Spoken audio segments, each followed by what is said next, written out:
If I speak, I am in big trouble. Bonjour à tous, bonjour à toutes, j'espère que vous allez bien, moi ça va super. En cette fin de semaine, comme d'habitude, on se retrouve pour une nouvelle vidéo. Voilà, les jours passent, les habitudes restent. Le mois de janvier est toujours là, mais bientôt il sera parti et nous on restera en attendant le retour du grand ciel bleu. Ça devrait pas arriver de sitôt malheureusement, mais on sera là pour le voir. Aujourd'hui, comme je l'ai dit, nouvelle vidéo un petit peu différente de ce qu'on fait d'habitude où on parle de la Ligue 1. On aura quand même en sujet les clubs français, mais on est là pour aborder les compétitions européennes. Aujourd'hui, voilà, c'est la fin de la phase de championnat, je crois qu'ils appellent ça comme ça, parce que si vous n'avez pas suivi, c'est plus une phase de poule en compétition européenne, que ce soit en Ligue des Champions, en Europa League ou en Conference League, les 3 compétitions européennes à l'année.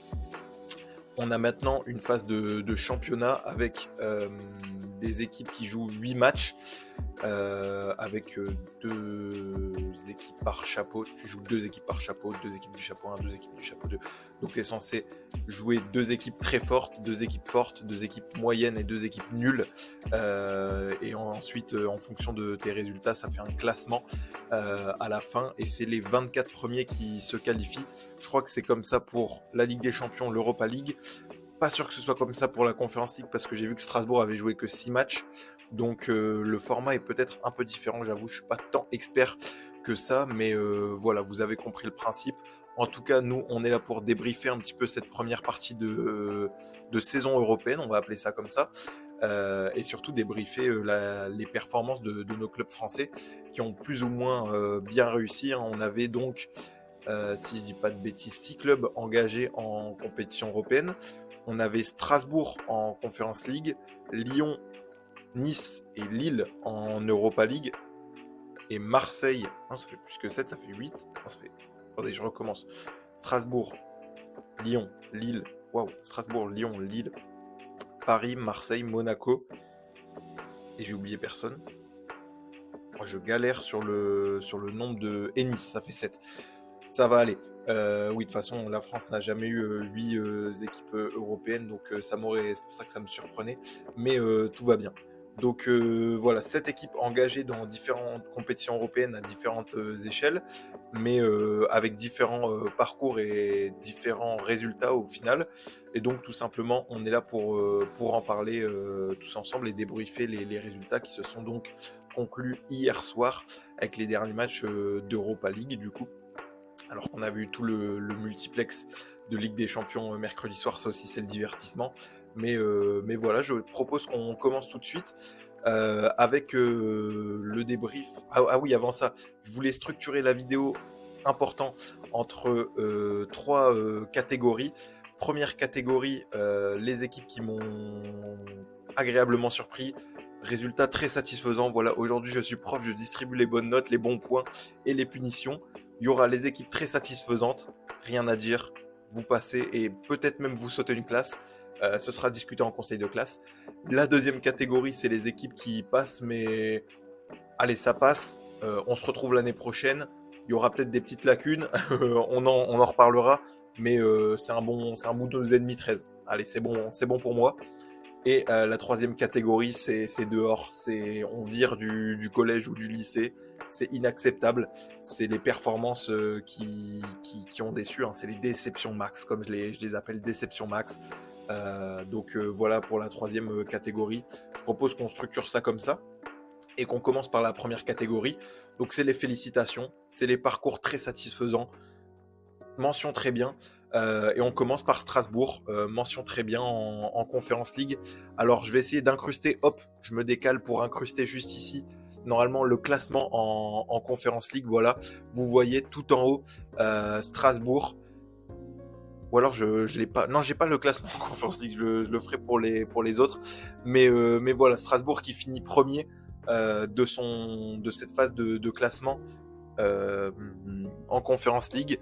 Vous allez me dire, c'est logique, c'est mérité, regarde les équipes qui sont en Conference League.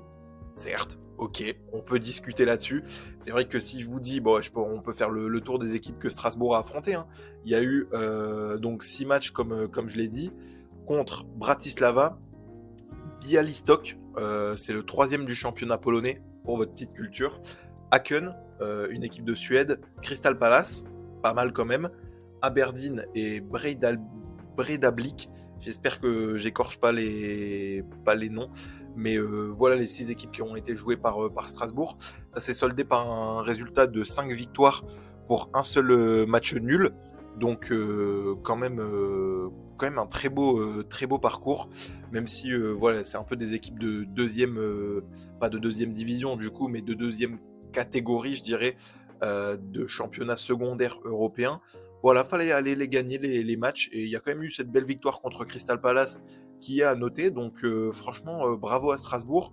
Et puis il y a ce passif évidemment des clubs français en Europe où face aux petites équipes on a tendance à choke. On verra pour la suite de la compétition évidemment, on s'emballe pas. Mais voilà, ils finissent quand même premiers, invaincus de cette première phase.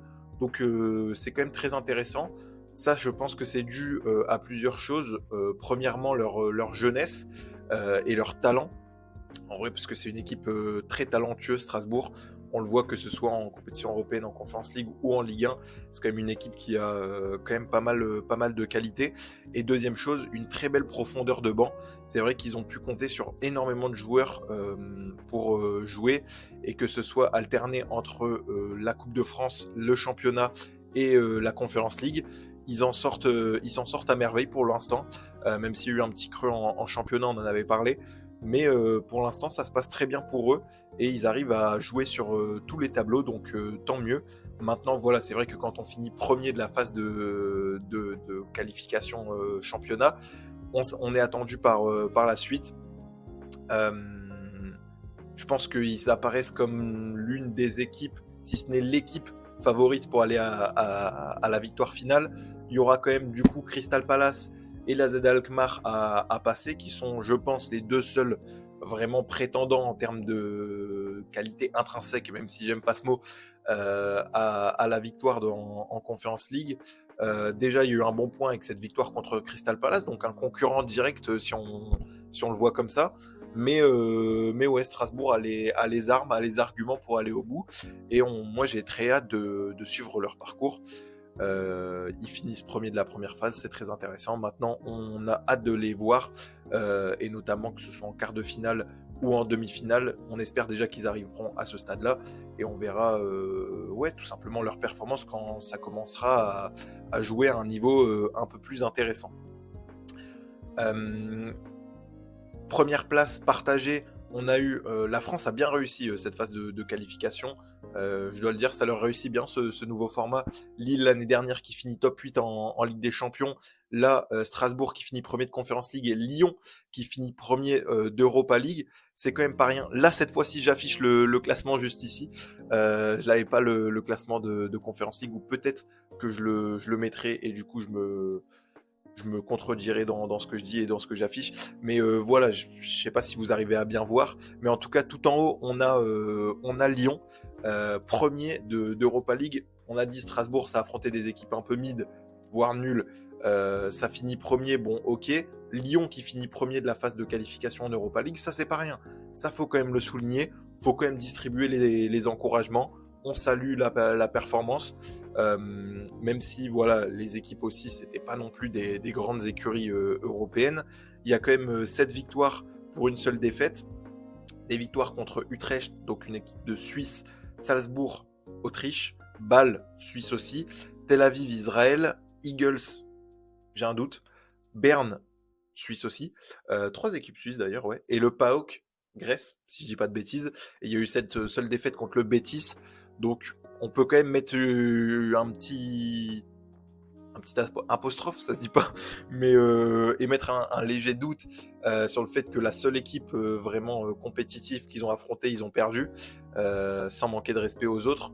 J'ai quand même pas envie de dénigrer leur performance, surtout que ils finissent premiers et assez confiants en ayant vraiment fait un parcours quasiment exemplaire. Il y a cette défaite contre le Betis évidemment, mais c'est déjà à l'extérieur. Et en plus, si on prend sur la totalité de cette première partie de compétition, il y a seulement 5 buts encaissés. Donc ça, c'est pas rien. 5 buts en 8 matchs. Vous faites le ratio, ça fait moins d'un but par match. Ça, voilà, vous pouvez suivre la chaîne si vous voulez des cours de mathématiques plus approfondis. Mais c'est quand même pas mal ce qu'ils ont proposé tout au long de cette première phase de qualification. Ça en résulte dans une première place. Donc ça fait évidemment bien plaisir. Surtout que je ne l'ai pas mentionné avec Strasbourg parce que je suis pas sûr. Mais grâce à cette première place, Lyon va recevoir tous les matchs retour à domicile. Ce qui fait que s'ils arrivent à passer tous les tours jusqu'à la finale, ce sera des matchs à chaque fois aller-retour. Et bien le retour se jouera à chaque fois au Groupama Stadium. Ce qui donne quand même un sacré avantage, je trouve. C'est un ajout de cette année. Je crois que c'était pas comme ça l'année dernière. Ce sera le cas aussi en Ligue des Champions. Je trouve ça très bien. Ça récompense les deux premiers du coup qui recevront à chaque fois. Les deux premiers, ils sont dans les deux parties du tableau. Si les deux gagnent, ils se retrouvent en finale, qui se joue sur terrain neutre. Je sais plus, je crois que ça se joue à Istanbul en Turquie, la finale de l'Europa League. J'ai pas envie de dire de bêtises. Mais voilà, très bien pour Lyon d'avoir réussi à accrocher cette première place jusqu'au bout. En plus, face à un dernier match face au PAOK, pas facile, ils se sont bien accrochés. Ils étaient déjà assurés de finir dans les 8 premiers. Ils ont quand même été chercher cette belle victoire. Et je pense que ce sera pas un détail, le fait qu'ils reçoivent tous les matchs retour au Groupama à Lyon. Ça donne quand même un vrai avantage, moi je trouve, et je trouve ça vraiment bien qu'ils se soient battus jusqu'au bout pour aller chercher cette première place, tout simplement. Maintenant, une fois qu'ils sont premiers, comme Strasbourg, ils font figure de favoris. Hein. Maintenant, on va pas se cacher les choses. Il faut assumer son statut. On a parlé de l'AZ Alkmaar et Crystal Palace en Conference League qui pourraient être des prétendants à la lutte finale en Conference League. En Europa League, c'est un peu plus du gros calibre. Hein. On monte d'un étage, on monte d'une gamme. Il va falloir se farcir Aston Villa, l'AS Roma ou encore le Betis, où ils ont déjà perdu. Donc ça fait quand même des belles équipes, des belles écuries. Mais bon, il y a un bon parcours à aller chercher. Et grâce à cette première place, comme je l'ai dit, la voie est toute tracée jusqu'à la finale. Il faut y aller, il faut y croire. Et ce serait franchement... ouais, ce serait bien récompensé. Une très belle saison de Lyon qui continue sur sa bonne lancée. Même si voilà, je suis obligé de mettre un petit astérix. Les clubs français en compétition européenne, ça a vite tendance à bien commencer et chuter. Voilà, la courbe, elle est décroissante à chaque fois pour les clubs français. J'espère que ce ne sera pas le cas pour Lyon et Strasbourg. Mais voilà, on va pour une fois se réjouir que ça se passe bien. Et on applaudit ces deux équipes qui finissent du coup premiers de leur phase qualificative de championnat. On peut passer à la catégorie numéro 2, juste en dessous. Les équipes où ça passe, allez, on circule, mais il n'y a pas les honneurs, il n'y a pas d'applaudissements. C'est simplement une formalité, voilà. Même si c'est dur dit comme ça pour certaines équipes. Mais voilà, on s'attendait potentiellement un petit peu mieux. Ça déçoit pas non plus, mais c'est pas mal. Et dans cette catégorie, qui de mieux que de parler, pas français cette phrase, du Paris Saint-Germain. Vous allez me dire, t'es dur Loïc, ils sont quand même passés, ils étaient à deux doigts du top 8. Et oui, mais ils y sont pas. Moi, je les attendais dans le top 8, les Parisiens. Au final, ça finit 11e, avec un parcours qui est tacheté, je dirais, de faiblesses, lacunes qu'on pourrait retrouver par la suite quand la compétition avancera avec des équipes potentiellement plus talentueuses. Donc va vraiment falloir se méfier et monter en température s'ils veulent espérer reconquérir l'Europe comme ils l'ont fait la saison dernière. Le parcours, il n'est pas catastrophique. Hein. Il y a quand même 4 victoires face à l'Atalanta, face à Barcelone, face à Leverkusen et face à Tottenham. C'est quand même des belles écuries européennes. Il n'y a pas à rougir. Il y a cependant 2 nuls contre Bilbao et Newcastle qui ternissent un peu la note. Et en plus, les 2 défaites contre le Bayern, ça peut s'entendre. Surtout le Bayern de cette année, ils font figure de prétendants au titre plus. Je dirais qu'avec Paris et le Barça, c'est les 3 équipes que je vois aller le plus loin potentiellement en Ligue des Champions. Pardon Arsenal, c'est une équipe de joker. Pour moi, ça passe pas. Je ne miserai jamais ma maison sur Arsenal, que ce soit en Ligue des Champions ou en Première Ligue.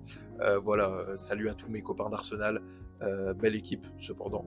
Mais voilà, pour moi, il y a ce trio qui se dégage. Mais ouais, il y a cette défaite du coup contre le Bayern et surtout celle contre le Sporting qui interroge un peu plus dans une performance où Paris n'a pas vraiment mis l'intensité, le rythme nécessaire pour gagner. Donc attention, peut-être que cette 11e place et du coup ce barrage qui va devoir être joué contre Karabakh ou Monaco, tiens donc, peut leur profiter. Pourquoi je dis ça? Parce que on a de cesse de parler de la saison précédente de Paris, du fait qu'ils ont joué un nombre de matchs record, qu'ils ont gagné un nombre de trophées record, et que du coup, pour relancer la machine, il leur faut du temps.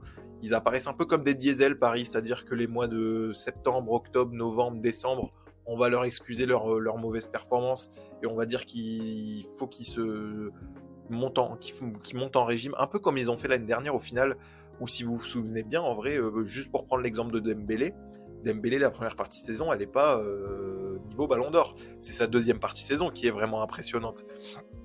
Donc pourquoi pas Paris qui serait un petit peu dans cet esprit-là de monter en température pour arriver justement en mai, c'est mai la finale de la Ligue des Champions, je pense, en mai à leur top niveau, et vaut mieux qu'ils soient sur une pente ascendante que sur une pente descendante.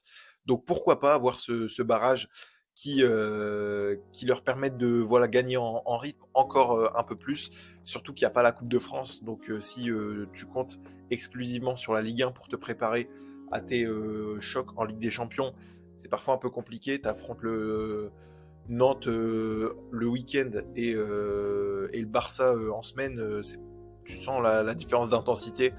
Big up à mes amis nantais. Mais voilà, pourquoi pas, ça peut leur permettre de monter en température, comme je l'ai dit, et surtout s'ils affrontent une équipe de Karabakh par exemple, ça devrait être une formalité quand même. Mais ils peuvent affronter aussi Monaco qui s'est donc qualifié. Ça me fait une transition toute trouvée. Tiens, d'ailleurs, j'ai pas affiché le classement de la Ligue des Champions, je vous le mets juste ici. J'espère que j'ai réussi à l'intégrer, sinon j'ai l'air juste d'un mec qui pointe le vide, le mur blanc. Mais voilà, Paris qui s'est qualifié à la 11e place, Monaco qui s'est qualifié à la 21e place.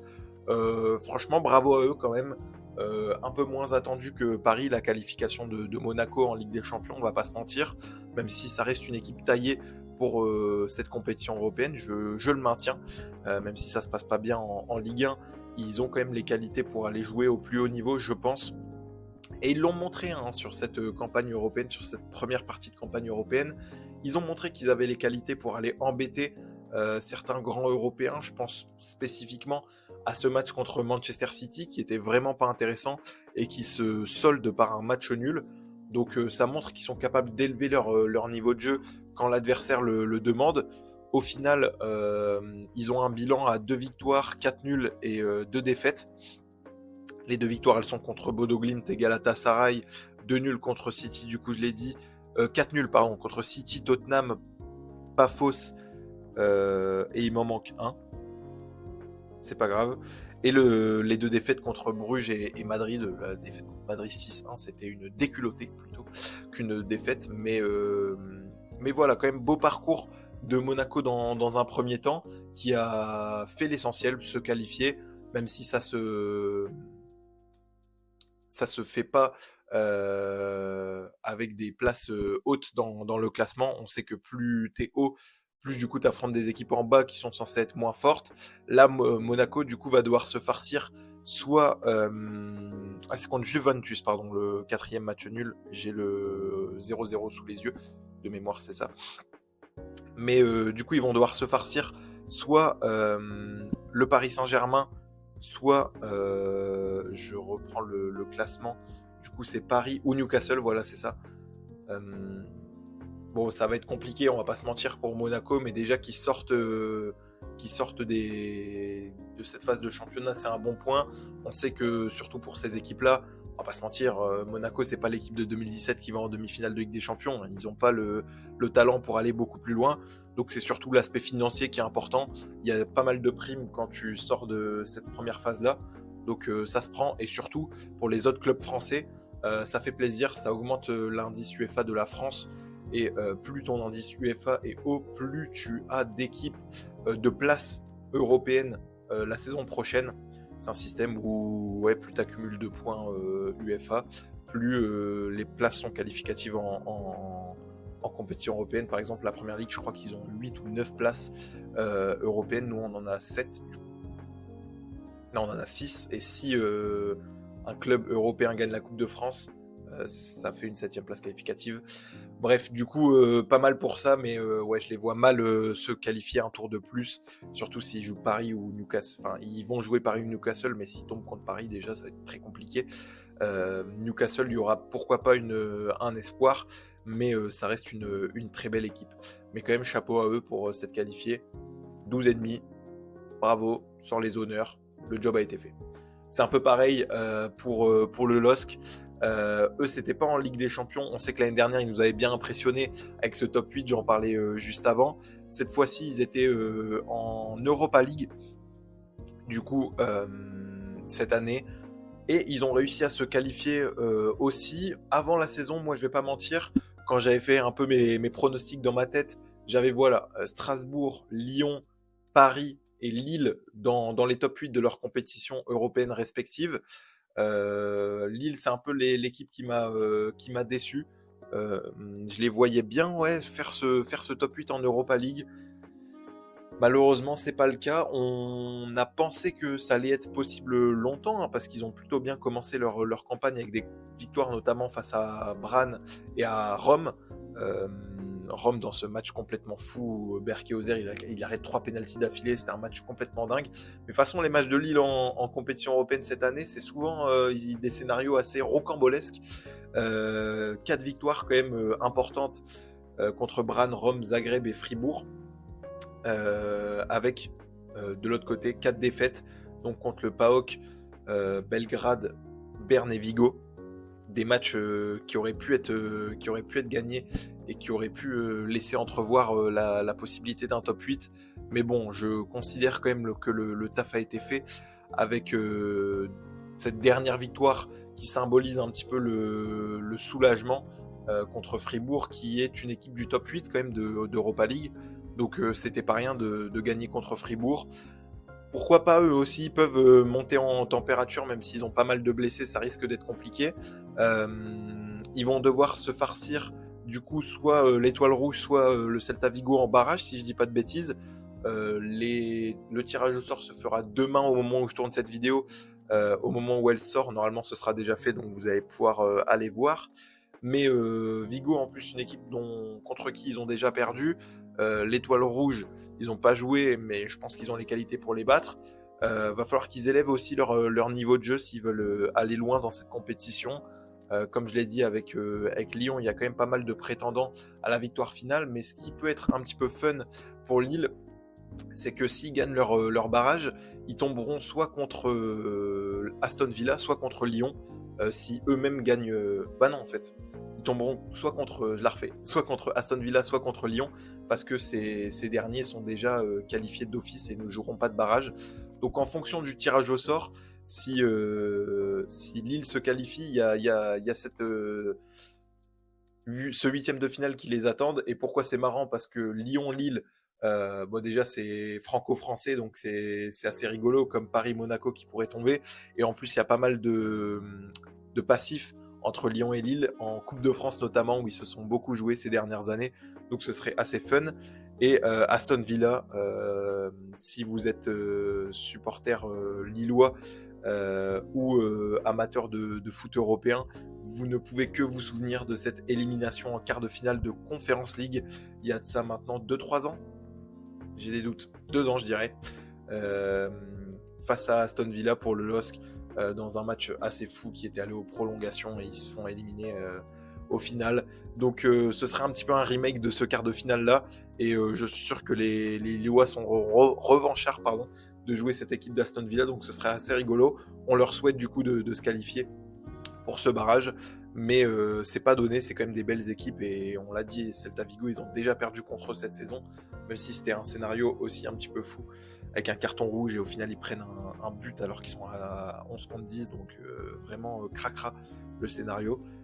Mais voilà, va falloir aller chercher la victoire, et également eux aussi le taf a été fait. J'estime que la qualification était le plus important. Ils se sont fait peur un petit peu sur la fin, mais le pénalty d'Olivier Giroud face à Fribourg les libère, et ce sera tout droit vers un barrage. Du coup, on peut quand même les saluer. Troisième catégorie, j'enchaîne directement avec la dernière et pas des moindres. C'est ces équipes qui m'ont déçu, déception maximum, pour plusieurs raisons. Deux raisons. Vous savez, sans spoil, il reste que Marseille et Nice, deux équipes qui sont les seules du coup à ne pas s'être qualifiées pour les phases finales. Du coup, on peut appeler ça, même si c'est des barrages, c'est quand même des phases finales. Dans des scénarios complètement différents. Je sais pas lequel est le plus déceptif. Je sais pas par lequel commencer. On va peut-être commencer par l'actualité la plus chaude. Marseille, cette disqualification à la dernière minute. Même pas dernière minute, le match était terminé contre Bruges, et ils se font sortir par... je suis obligé de commencer par ça, par ce but de Trublin, le gardien de Benfica. N'importe quoi. Bon, je vous refais un peu le scénario. Marseille doit au minimum prendre un point pour assurer sa qualification en barrage de Ligue des Champions, s'ils veulent aller en barrage tout simplement. Il leur manquait qu'un seul point pour être sûr, et même en perdant, donc en obtenant 0 point dans ce déplacement à Bruges, ça pouvait le faire. Et parce que grâce à la différence de but notamment. Et durant 90 minutes, je pense que les Marseillais se sont dit que la défaite n'importait pas, que ça allait passer dans tous les cas, parce que honnêtement, il y a eu non-match, non-performance des Marseillais qui se sont pas pointés en Belgique. Je pense que l'avion ne les a pas embarqués à Marignane, c'est-à-dire que les mecs se sont pas pointés au stade, ils ont pris 3-0 net et sans bavure face au club de Bruges. Respect au club de Bruges, encore une fois. Et Marseille, tu te déplaces là-bas, tu joues. T'es capable d'aller les gagner. Là, ils prennent un but d'entrée. Ça n'a pas été du tout. Au final, défaite sur le score de 3-0, donc sévère. Mais à la fin du match, on se dit, bon, ok, Marseille, ça n'a pas été ce match-là. C'est un match à oublier. Mais on va pouvoir l'oublier parce qu'il y aura d'autres matchs européens, parce qu'ils vont pouvoir aller en barrage, parce qu'à la fin du match, au coup de sifflet final en Belgique, Marseille est qualifié. Sauf que, quoi ? Il reste des matchs à jouer. Marseille a terminé, mais il reste le match entre le Benfica et Madrid, où le Benfica est en train de s'imposer 3-2 face à Madrid à domicile. Et le fait est que, à la différence de but, si Benfica marque un but de plus, il passe devant Marseille, et du coup, il passerait 24e, et Marseille passerait 25e. Vous avez vu le classement, je vous l'avais mis, de la Ligue des Champions. Et donc, ça éliminerait Marseille. Et donc là, le coup de sifflet final retentit à Bruges. Tout le monde bascule à Lisbonne pour ce match entre le Benfica et Madrid. Et ce qui devait arriva. Coup franc pour Benfica. Madrid qui finit à 9, le match n'importe quoi. Ballon dans la surface. Le gardien de Benfica est monté. Il vient caler une tête d'attaquant, une tête de renard des surfaces. Si vous n'avez pas vu le but, je vous conseille d'aller le voir. C'est un régal.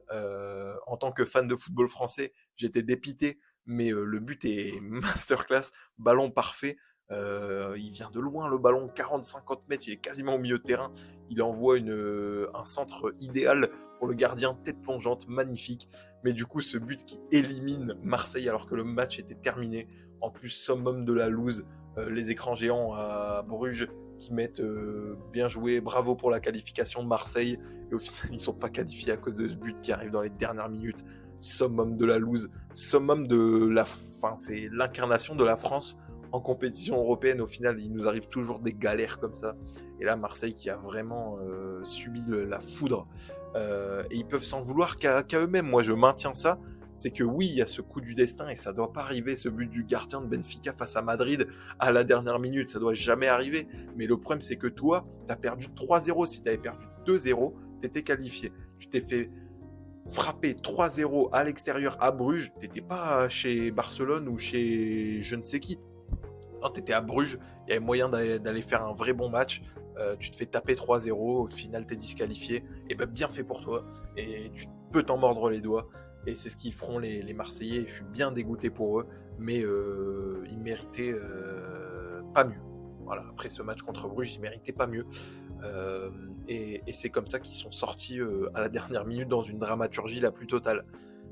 C'est pas le cas forcément, et on peut finir par là, par Nice. Alors eux, il n'y a pas eu de dramaturgie, il n'y a pas eu de but à la dernière minute d'un gardien qui sort de je ne sais où. Non, eux, c'était vite vu. De toute façon, Nice, on les a vus arriver. Chaque année, c'est pareil. Nice, moi, je suis dégoûté. Je suis désolé, supporter niçois. À chaque fois que Nice est européen, je suis dégoûté parce qu'ils prennent la place d'un club européen en compétition européenne, et on sait pertinemment qu'ils ne vont rien faire. Chaque année, c'est pareil. À chaque fois, ils déçoivent. Je ne sais pas qui a encore des attentes envers eux. Moi, j'en ai plus. Déjà, ça avait commencé Nice, pour un petit peu faire une rétrospective, pour vous redonner les souvenirs. Cette expression ne le dit pas, mais pourquoi pas, je la tente. Vous remémorer les souvenirs. Ils finissent troisième de la saison précédente. Troisième place, qui dit troisième place, dit barrage pour la Ligue des Champions. Ils jouent ce barrage face à Benfica. On se dit, allez, pourquoi pas. Ils prennent 2-0 aller, 2-0 retour, cumul 4-0. Allez, mon grand, tu vas aller en Europa League. Ok. À ce moment-là, on se dit, ok, c'est Nice en compétition européenne, pourquoi pas. On sait que c'est chaud à chaque fois. Ils ont eu des parcours où ils prenaient 0 points en Ligue des Champions, en Europa League. Bref, l'Europa League, ça semble être plus adapté à leur niveau. Donc pourquoi pas. En soi, cette double défaite contre Benfica, on l'accepte. Mais v'là-t-il pas que les mecs, ils nous envoient une série de 5 défaites d'affilée. Allez, comme ça, il n'y a pas de possibilité de on ne sait pas, on va voir si on peut se qualifier. Non. Allez, 5 défaites d'affilée. Tu perds contre Rome. Ok, tu perds contre le Fener. Ok, tu perds contre Vigo. Ok, tu perds contre Fribourg. Commence à faire beaucoup. Tu perds contre Porto. Heureusement qu'il y a cette victoire face aux Eagles. Mais bon, ça n'enlèvera pas la défaite contre Braga et la dernière défaite contre Ludogorets. Je sais même pas où c'est, avec tout le respect. Donc, Nice, parcours européen cataclysmique, mais en même temps, on s'attendait à quoi? Chaque année, c'est pareil. Ils auraient pu finir dernier d'Europa League. Ils ont été derniers. Heureusement qu'ils ont gagné contre les Eagles. Pour leur défense, même si j'ai même pas envie de les défendre, j'ai envie de les enfoncer, Nice, parce que chaque année c'est pareil en compétition européenne, ils font à chaque fois des parcours catastrophiques. J'ai envie de les exclure, j'ai envie de les bannir des compétitions européennes. Mais bon, pour leur défense, je dois quand même être honnête et dire qu'ils ont affronté des sacrées bonnes équipes quand même. Quand tu regardes l'AS Roma, prétendante à la victoire finale, le Fenerbahçe, c'est toujours chiant de jouer contre le Fenerbahçe. Celta Vigo, on a vu qu'ils ont réussi à battre Lille à 10 contre 11. C'est une belle équipe quand même, reconnue plus ou moins sur la scène internationale. Fribourg, ils finissent top 8. Porto, ils finissent top 8. Et Braga, ils finissent top 8. Donc ils affrontent quand même des gros cylindrés. Je ne parlerai pas de Ludogorets, avec tout le respect. Même s'ils sont quand même qualifiés, je crois, Ludogorets, grâce à cette victoire. Bravo à eux. Mais voilà, pour les excuser un petit peu, ils ont quand même affronté des équipes plus fortes que les autres. Mais bon, c'est pas une raison pour enchaîner 5 défaites d'affilée. Les mecs ont un peu de tenue. Tu me fais des matchs nuls, au moins tu vas chercher des points là où tu peux. Là, c'était catastrophique. Il n'y a pas eu d'espoir de quoi que ce soit. Déception maximum. Rideau. À aucun moment on a cru qu'ils allaient se qualifier. Non, c'était vite vu. De toute façon, on le sait, Coupe d'Europe, c'est pas pour eux. Vaut mieux qu'ils se concentrent sur la Ligue 1, sur le maintien. Parce qu'on parle de ça maintenant à Nice. Le maintien. Et la Coupe de France, ils sont encore engagés en Coupe de France. Donc ça peut être un bel objectif pour se relancer. Là, cette défaite à Ludogorets, elle fait un peu mal. Mais bon, il y avait eu un bel enchaînement entre ce match nul face à Strasbourg. Il y avait eu cette victoire face aux Eagles et cette victoire face à Nantes. Il y avait une petite dynamique qui s'instaurait. Bon, la défaite face à Ludogorets, en même temps, tu n'as plus rien à jouer. Et Ludogorets doit se qualifier. Donc ceci explique peut-être cela. Mais voilà, en tout cas, déception maximum. Même si c'est un peu le même. Je m'attendais à rien et je suis quand même déçu. Nice, à chaque fois, c'est pareil. C'est qu'on s'attend à rien. Et quand même, les mecs, ils arrivent à nous surprendre en perdant tous leurs matchs. Donc bravo, déception maximale. Voilà pour le retraçage en surface des différents parcours des clubs européens en compétition européenne. Des clubs français en compétition européenne, pardon, je vais y arriver. Évidemment, on sera là pour couvrir que ce soit les barrages ou si les clubs français arrivent au stade d'après. Il y en a déjà qui sont qualifiés avec Strasbourg et Lyon. Voilà, on sera là pour suivre et débriefer leur match. Très content qu'on ait quand même des équipes qui honorent la France sur la scène européenne, et on attend qu'ils aillent, pourquoi pas, jusqu'au bout, hein. On peut l'espérer, comme Paris l'année dernière a été jusqu'au bout. On peut espérer encore une fois un club français qui gagne une compétition européenne, ce serait une nouvelle fois historique. Voilà pour moi. J'espère que cette petite vidéo vous a plu. Comme d'habitude, vous pouvez me retrouver sur Twitter, je le mets en commentaire, ou sur YouTube pour une nouvelle vidéo qui devrait arriver la semaine prochaine si tout se passe bien. En attendant, je vous souhaite de bien vous porter, de profiter de votre week-end, de regarder vos petits matchs de Ligue 1 à la maison, pépère, entre potes, en famille, tout ça, tout ça. Moi, je vous dis à très bientôt. Et voilà, tout simplement, faites attention à vous et à la prochaine. Allez, salut!